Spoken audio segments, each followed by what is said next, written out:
여러분 반갑습니다. 그동안 평안하셨습니까? 네, 날씨가 많이 춥죠? 네, 여러분 잘 이겨내시기 바랍니다. 오늘은 겨울철 암 환자 건강 관리에 대해서 우리 함께 이야기를 나눠보겠습니다. 우리 함께 인사할까요? 건강한 당신 행복합니다. 건강한 당신 행복하세요. 추운 겨울 마음은 더 따뜻하게 가지십시다. 추운 겨울 마음을 더 따뜻하게 합시다. 네, 당신을 보니 마음이 따뜻해졌습니다. 당신을 보니 마음이 따뜻해졌습니다. 네, 잘하셨습니다. 네, 오늘은 우리가 겨울철 정말 소환 대안을 지나면서 한파가 얼마나 많았습니까? 지금 날씨가 체감 온도가 막 영하 15도, 20도를 오르내리는 정말 이 추운 겨울에 제가 이렇게 묵상을 해보니까 우리 암 환우들도 많이 힘드시겠다 이런 생각을 했습니다. 그럴 때 보통의 사람들하고 좀 다르게 암 환우들도 건강 관리를 이 겨울철 건강에 대한 관리를 잘 하셔야 되지 않을까 하는 생각을 했습니다. 그래서 오늘 이 영상을 찍게 되었습니다.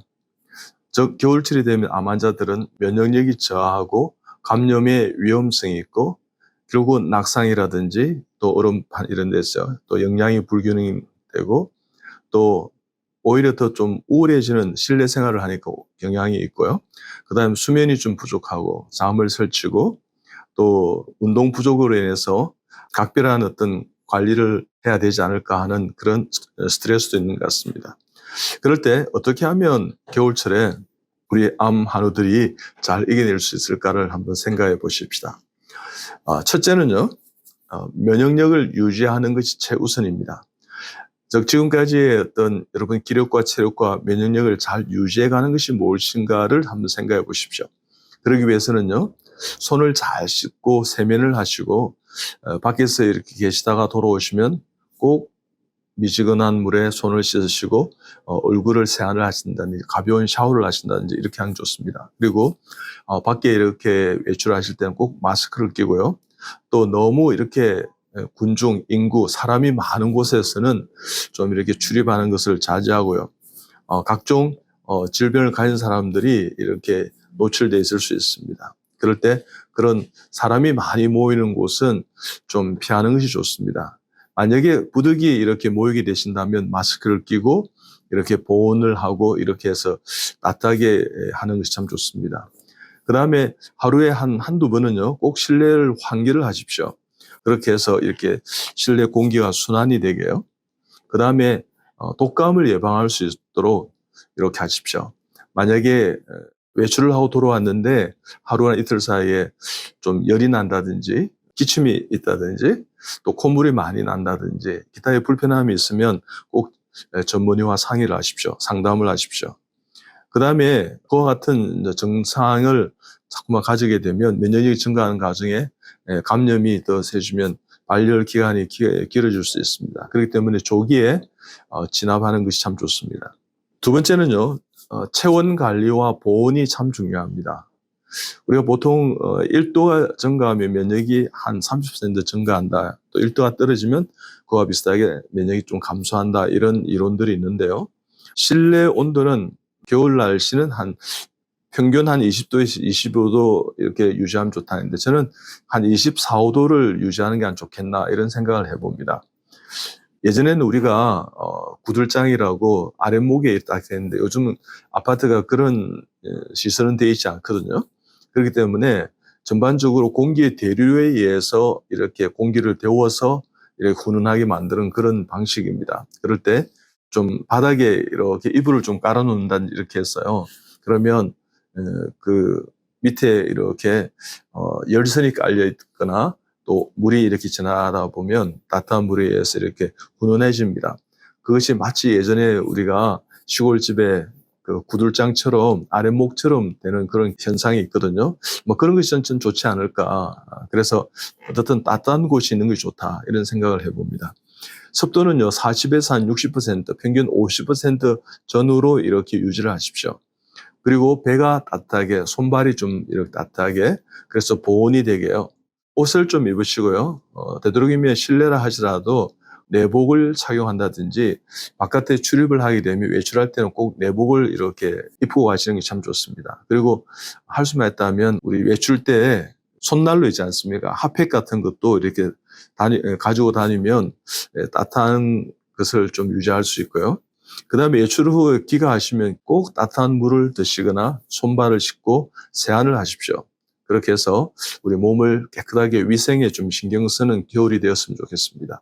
그리고 좀 추운 곳에 있다가 이제 들어오시면 이렇게 좀 따뜻한 차를 이렇게 마시는 것도 지혜로운 것입니다. 그래서 몸을 좀 데운다 그럴까요? 세 번째는 이제 영양 관리인데요. 따뜻한 음식을 드십시오. 예전에 우리가 선조들은 그런 지혜가 있어서 이제 겨울철이 되면 삼계탕이라든지 따뜻한 국물이 있는 음식을 먹었습니다. 사실은 서양에 이렇게 우리가 유럽에 여행을 해도 그와 같은 따뜻한 음식이 있는 나라가 좀 드뭅니다. 근데 추운 겨울에는 따뜻한 음식이 우리의 몸과 마음을 녹일 때가 있습니다. 그래서 따뜻한 음식을 좀 접하시고요. 국물이 있는 것, 소고기국이라든지 미음이라든지 그다음에 보리차라든지 이런 것을 통해서 몸과 마음을 좀 이렇게 따뜻하게 하는 그런 지혜가 있으면 참 좋겠습니다. 그 중에서도 따뜻하게 할 때 단백질 공급을 하는 게 참 중요합니다. 예를 들면 생선이라든지 두부라든지 그다음에 달걀이라든지 소고기, 닭고기 이런 거요. 그다음에 예전에 우리 어죽 같은 데 있지 않습니까? 내륙 지방에는 좀 어죽이 이렇게 많이 있었습니다. 고기를 이렇게 좀 갈아서 어죽을 만들었습니다. 요거트 같은 거요. 그런 것도 지혜로운 어떤 우리 식사법이고 영양을 위한 좋은 선택이라 할 수 있습니다. 그 다음에 비타민이나 미네랄 공급이 원활해야 됩니다. 과일, 야채, 채소, 제철 과일이라든지 계절 음식. 요즘은 겨울에 보면 단감 이런 거 꼭 씹어 드십시오. 참 좋은 것 같습니다. 딸기도 나오고요. 한국만큼 풍부한 과일이 있는 나라가 드물지 않습니까? 구하기만 한다면 사과도 있고 배도 있고 또 사인머스킨 같은 그런 어떤 청포도도 있고 여러 가지 과일이 풍부합니다. 그것을 드시고 또 채소도 잘 씻어서 잘 드시고요. 각종 우리 보충제는 상담을 좀 받고 전문의와 상담 후에 이렇게 드시는 게 좋겠나 싶습니다. 어떤 분은 참 운동을 하는 걸 단백질 음료만 이렇게 드시고 이렇게 식사를 좀 거르시고 하는데 그런 것은 참 좋지 않습니다. 그래서 식사를 통해서 음식을 접하는 그런 지혜가 영양 관리에서는 제일 중요하다. 그리고 함께 식사하는 것이 참 중요하다. 균형식이 건강식이 중요하다는 이야기를 여러 차례 했습니다. 그렇게 하시기 바랍니다. 그 다음 네 번째는요. 피부 관리, 위생 관리가 참 중요한데요. 피부가 겨울이 되면 좀 건조해집니다. 그럼 보습제도 좀 바르시고요. 하루에 한 두 번 정도, 세 번 정도 보습제를 발라서 도포를 하면 참 좋겠습니다. 그래서 우리 몸에 있는 체온을 조절할 뿐만 아니라 우리 몸에 있는 수분이 증발하지 않도록 그렇게 만드십시오. 가습기를 좀 틀어놓는다든지 코와 입 그런 점막에 건조가 일어나지 않도록 하는 것도 참 중요한 것입니다. 그래서 피부 건조가 되면 이제 피부가 갈라진다든지 많이 갈라져 있으면 또 아프기도 합니다.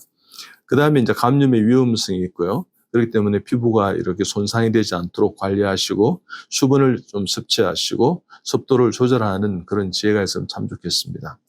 다섯 번째는 이제 운동 관리인데요. 운동은 밖에서 하기에는 좀 춥지 않습니까? 그래서 조금 이렇게 실내에서 운동하는 시간이 좀 늘어납니다. 스트레칭 하시고 체조하시고요. 허리 심호흡을 하시고요. 그 다음에 실외에서는 좀 따뜻하게 좀 옷을 입고 하는 것이 참 좋겠습니다. 그래서 땀이 나니까 이제 붓기도 하는데 그 전까지는 좀 추울 수 있으니까요. 실내에는 보온을 이렇게 잘 갖추어서 이렇게 걷는다든지 하시면 좋겠습니다. 그 다음에 우리가 이제 밖에 나들이 하고 실외에서 이렇게 생활하고 운동할 때 빙판길을 조심하십시오. 낙상 사고가 나면 뼈를 만약에 장골을 이렇게 부러뜨리게 되면 그렇지 않은 사람보다도 모탈리티가 한 3배나 5배 증가한다는 보고도 있습니다. 그렇기 때문에 절대 이렇게 삶의 질을 떨어뜨리는 골절 사고가 나지 않도록 조심하십시오. 낙상 사고나 이렇게 미끄럼이 당하지 않도록. 그래서 하루에는 한 10분 내지 20분 정도 우리가 운동하는 게 참 좋겠습니다. 내 몸의 상태에 좀 맞게끔 너무 무리하지 마시고요. 그 다음에 이제 6번째는 마음을 잘 관리하는 거예요. 암 환자들은 이제 근원적으로 좀 우울하기 때문에 그때마다 햇빛을 좀 이렇게 쬐다든지, 그 다음에 어떤 분들은 무감각적으로 무기력하게 그냥 이렇게 앉아있고 TV만 늘 시청하시는 분이 있어요. 모니터로 TV 이렇게 채널만 이렇게 돌리시고 이렇게. 그러지만 되도록이면 겨울철에는 TV를 좀 자제하는 것이 또 좋은 선택일 수 있습니다. 음악을 들으신다든지, 또 노래를 부르신다든지, 저처럼 이렇게 그림을 그린다든지, 또 이렇게 자기의 취미 생활을 있지 않습니까?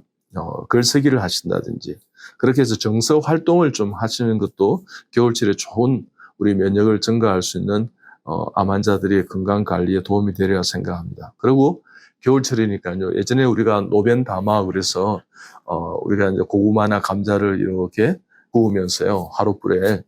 그 다음에 이제 밤 또 구우면서 이렇게 대화를 많이 하지 않습니까? 겨울철에는 대화를 많이 하십시오. 정서적인 안정을 가져올 것입니다. 그래서 마음에 있는 대화, 그죠? 또 하고 싶은 것, 가족에게 전해주고 싶은 것, 또 들을 수 있는 것, 그것을 쭉 돌아가면서 이야기 나눈다면 그것만큼 겨울철 암 환자의 건강 관리도 저는 최고 중에 최고라 생각합니다. 대화를 많이 하십시오. 그 다음에 이제 마지막 7번째는요, 어떤 게 있냐면 수면 관리. 수면이 좀 부족하게 됩니다. 춥고 이러면 좀 잠을 설칠 수 있고요. 충분히 수면을 취하시되 목욕을 좀 한다든지, 보온이나 습도를 조절하든지, 피부를 보습한다든지, 그래서 한 7, 8시간은 좀 주무시면 좋은데, 동물들도 겨울 잠을 잡니다. 겨울에는 좀 잠을 조금 더 늘려가는 것이, 저녁이 밤이 길기 때문에 좀 더 자십시오.